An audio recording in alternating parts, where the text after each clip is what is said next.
اور میں خداوند کی شکر گزار ہوں کہ خداوند نے ہم سبوں کو یہ موقع دیا ہے کہ ہم خداوند کی حضوری میں آ کر اس کی حمد، اس کی ستائش، اس کی تعریف کر سکے، کیونکہ یہ وقت سب وقتوں میں سے قیمتی ہوتا ہے جو ہم خدا کی حضوری میں گزارتے ہیں، اور اسی وقت یہ وقت دینے کے وسیلہ سے ہی ہم آسمان کی بادشاہی میں جائیں گے اور بچائے بھی جائیں گے۔ تو میرے عزیزو، جیسا کہ ہم ہر سنڈے خدا کے خادم سے سیکھتے ہیں، کلام سیکھتے ہیں، پھر ان کے کومنٹس ہوتے ہیں، وہ پھر ہم سبوں کو جس کو خدا برکت دیتا ہے وہ بیان کرتا ہے۔ تو پچھلے سنڈے کا جو سرمن تھا وہ تھا بغیر آمیزش پاک کلام، ہولی ورڈ ود مکسچر، اور اس کا جو خاص ریفرنس تھا وہ تھا دوسرا کرنتھیوں اور 2 باب اور 17 آیت، اور استشنا میں سے تھا 22 باب اور 9 آیت، اور اس میں کچھ یوں مرقوم تھا کہ ہم نے سیکھا تھا نجات کے بارے میں کہ عورت بچہ پیدا کرے گی تو نجات پائے گی، اور پھر استشنا کی کتاب میں جب ہم نے دیکھا تو خدا نے کہا کہ تو 2 طرح کے بیج اپنے پاکستان میں نہ لگانا۔ تو جو خاص بات تھی اس میں ہم نے بیجوں کے بارے میں بڑا سیکھا تھا کہ بیجوں کے متعلق تعلیم تھی، تو بیج جو ہے بہت ہی امپورٹنٹ ہے ہماری زندگیوں میں، اور وہ بیج آپ کو پتہ ہے کس چیز کے حوالے سے تھا؟ بیج کا مقصد تھا خدا کا کلام۔ جب ہم متی کی انجیل کو پڑھتے ہیں، لوکا کی انجیل کو پڑھتے ہیں، تو مرکز کی انجیل کو پڑھتے ہیں، تو خدا نے وضاحت سے اس بات کو بیان کر دیا، بیج کو کلام سے تشبیہ دی گئی ہے۔ تو جو بیج ہوتا ہے اس کی ایک تیاری ہوتی ہے، بیج اگانے کے لیے ایک تیاری ہوتی ہے۔ اسی طرح سے ہمارے دل کے کھیتوں میں بھی جب بیج بویا جاتا ہے تو اس کی ایک تیاری ہوتی ہے۔ آپ سب جانتے ہوں گے کہ اگر ہم گملوں میں یا کھیتوں میں کوئی بیج اگاتے ہیں تو اس کا ایک پروسیس ہوتا ہے، بیج اگایا جاتا ہے، اس سے پہلے ہل چلایا جاتا ہے، کسان اس کے لیے تیاری کرتا ہے، پھر بیج کو پھینکا جاتا ہے، اور جب بیج پھر زمین میں بو دیا جاتا ہے تو وہ بہت سی گرمیاں، سردیاں، ہوائیں، ہر چیز کو برداشت کرتا ہے، اور پھر کیا ہوتا ہے؟ وہ بڑھتا ہے، اور کیا ہوتا ہے؟ پھل لاتا ہے۔ اسی طرح سے میرے عزیزوں، جب ہم خدا کے کلام کو اپنی زندگیوں میں لیتے ہیں تو ہماری زندگیوں میں بہت سی مشکلات بھی آتی ہیں۔ ابلیس فوراً سٹارٹ ہو جاتا ہے، جیسے ہی ہم خدا کی طرف بڑھنا شروع ہوتے ہیں نا، خدا کے کلام کے بیج کو لیتے ہیں، تو ابلیس بھی ہماری طرف بڑھنا شروع ہو جاتا ہے۔ وہ پھر ہمیں تھکاتا ہے، ہمیں پریشان کرتا ہے، بیماریوں سے، دکھوں سے، پریشانیوں سے، لیکن ہم نے ان سب چیزوں کو پیچھے چھوڑتے ہوئے خدا کے کلام کو اپنی زندگی میں بساتے جانا ہے، اور کیا کرنا ہے؟ ہم نے آگے بڑھتے جانا ہے تاکہ ہماری زندگیوں میں کلام کا بیج تناور درخت بنے۔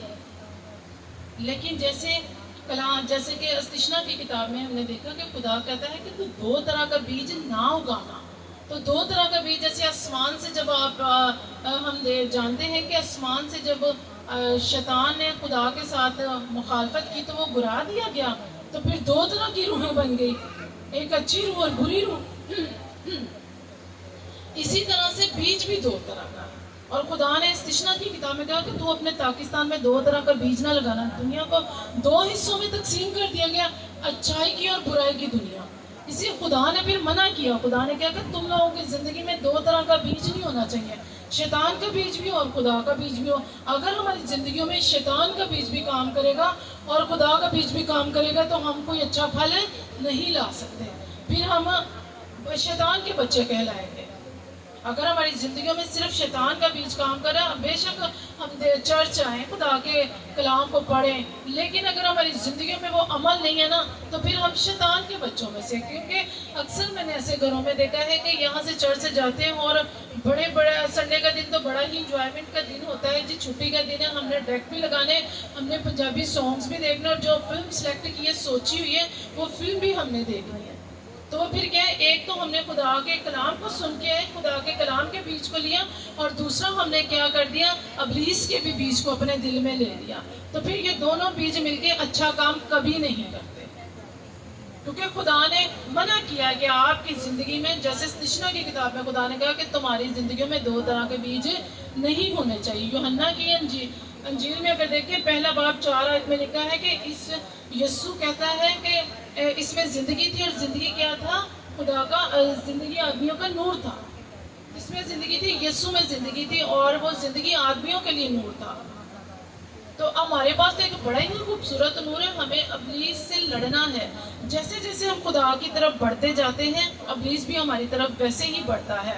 پھر جب ہم پہلا پطرس اور اس کا پہلا باب 23 آیت میں دیکھتے ہیں تو بڑا خوبصورت لکھا ہے، وہ کہتا ہے کیونکہ تم فانی تخم سے نہیں بلکہ غیر فانی خدا کے کلام کے بیچ سے پیدا ہوئے ہو۔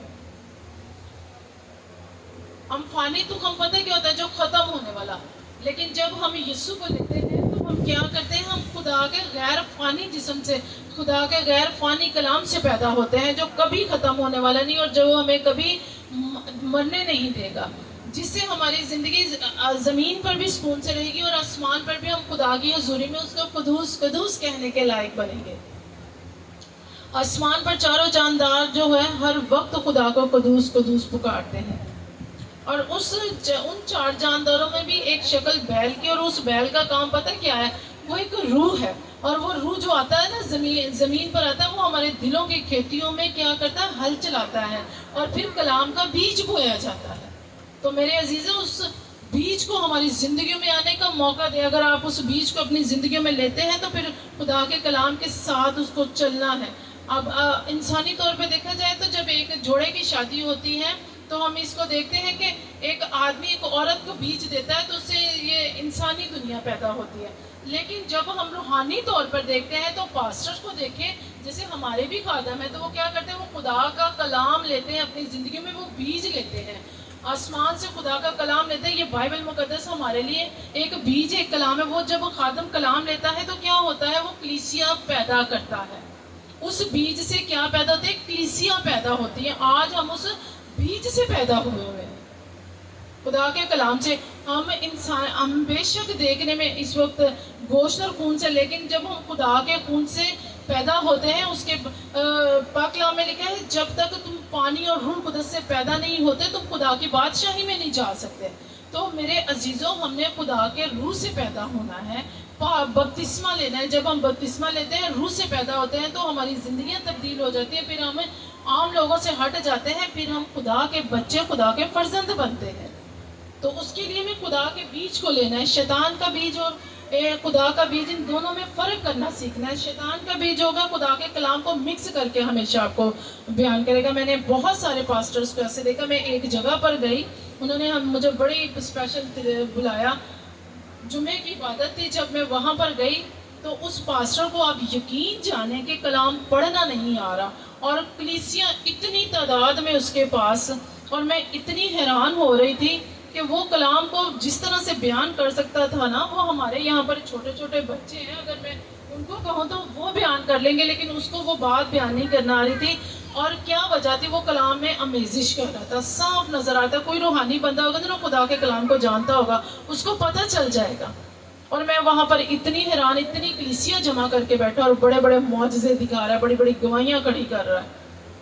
وہ کیا تھا؟ وہ شیطان کا بیج لے کر خدا کے پرپٹ پہ کھڑا ہو کے کام کر رہا تھا۔ اور میرے عزیزوں، اس بات کو ذہن میں رکھیں کہ شیطان کے پاس اتنی حکمت ہے کہ وہ پرپٹ پہ آ کے خدا کے کلام میں آمیزش کر کے آپ کو بتا سکتا ہے، آپ کو گمراہ کر سکتا ہے۔ لیکن جب آپ نے خدا کے کلام کو اچھے طور سے سیکھا ہوگا، لیا ہوگا، تو پھر آپ فوراً اس کو پک کرو گے۔ اور میں دوبارہ وہاں پر نہیں گئی، کیونکہ میں نے خدا کے کلام کو اچھے طور سے سیکھا تھا، میں دوبارہ نہیں وہاں پر گئی۔ اسی لیے جب ہم خدا کے کلام، شیطان کے بیج کو اور خدا کے بیج کو پہچان کرنا سیکھ جائیں گے، تو ہم فوراً گائیڈ کر لیں گے کہ یہ خادم جو کھڑا ہے وہ ابلیس کا بیج ہمارے اندر بو رہا ہے یا خدا کا بیج۔ اس کے لیے آپ کو محنت کرنا پڑے گی، خدا کے ساتھ چلنا پڑے گا، اور وفاداری اور ایمانداری سب سے امپورٹنٹ ہے خدا کے کلام میں، کیونکہ ہم اس میں آمیزش نہیں کر سکتے۔ ہمارا آج کا جو پیٹرن بھی تھا، جو سرمن بھی تھا یہی تھا کہ کلام میں آمیزش نہیں کر سکتے۔ مکاشفہ کی کتاب میں خدا نے صاف کیا کہ اس کو بڑھانے یا گھٹانے والا کبھی خدا کی بادشاہی میں نہیں جائے گا۔ متی کی انجیل میں بھی جب ہم دیکھتے ہیں نا، تو خداوند یسوع مسیح نے ایک تمثیل دی۔ خداوند یسوع مسیح ہمیشہ تمثیلوں میں بات کرتے تھے، کیونکہ دشمن سے بچانے کے لیے، ابلیس سے بچانے کے لیے وہ صاف لفظوں میں بات نہیں کرتے تھے۔ وہ اپنے شاگردوں کے ساتھ ہمیشہ تمثیلوں میں بات کرتے، پھر ان کو سمجھاتے بھی تھے۔ تو ایک جگہ پہ انہوں نے جب کڑوے دانے کی مثال دی تو مجھے وہ بڑی خوبصورت لگی، کہ انہوں نے کہا کہ ایک آدمی تھا جس نے اپنے کھیت میں، اپنے پاکستان میں اچھا بیج بویا، لیکن کیا ہوا, دشمن سوتے میں آیا اور اس کے کھیت میں کیا کیا, کڑوے دانے بھی مکس کر گیا اس کے گیہوں کے دانوں میں. تو کیا میرے عزیزوں اس سے ہم یہ نہیں سیکھتے کہ ہماری زندگیوں میں جب ابلیس کا بیج بویا جاتا ہمیں پتہ نہیں چلتا, ہم اپنا وقت سونے میں گزار دیتے ہیں, ہم خدا کے کام کو امپورٹنٹ نہیں دیتے, شادیوں بیاہوں کے بچوں کو امپورٹنٹ دیتے ہیں.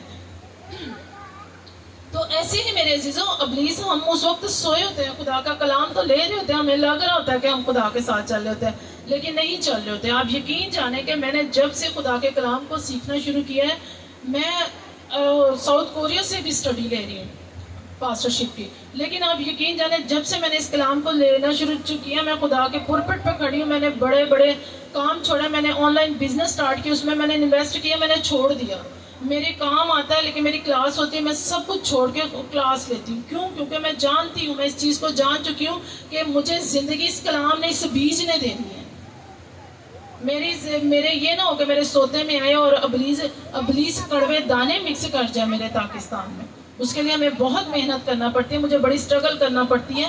میں ٹائم جب دیتی ہوں, میرے بچے ہیں, خاندان ہے, ہر چیز کو تو اگنور نہیں کر سکتے, لیکن میں خدا کے کلام کو آگے رکھتی ہوں. تو پھر خدا کیا کرتا ہے, بڑی برکتیں آپ کو دیتا ہے, خدا ان مشکلوں سے نکالتا ہے. میری زندگی میں بہت گواہیاں ہیں, لیکن کلام لمبا ہو جائے گا, ٹائم شارٹ ہوتا ہے, اسی لیے میں جتنا آپ کے ساتھ بیان کر سکی تھی, بیج کے بارے میں آپ کو بتا سکی تھی, میں نے پوری کوشش کی کہ خدا کے کلام کے بیج کو آپ نے کیسے لینا ہے, آپ نے اس چیز کی پہچان کرنی ہے. اور جب آپ خدا کے کلام سے بھرے ہوں گے تو آپ فوراً گائیڈ کر لیں گے کہ خدا کا کلام ہمیں کیا کہہ رہا ہے, اور یہ بیج جو ہمارے اندر بویا جا رہا ہے, یہ ابلیس کی طرف سے ہے یا خدا کی طرف سے ہے. پاک کلام کے پڑھے سنے جانے پر خدا ان کی برکت ہو. خدا کا شکر ہو.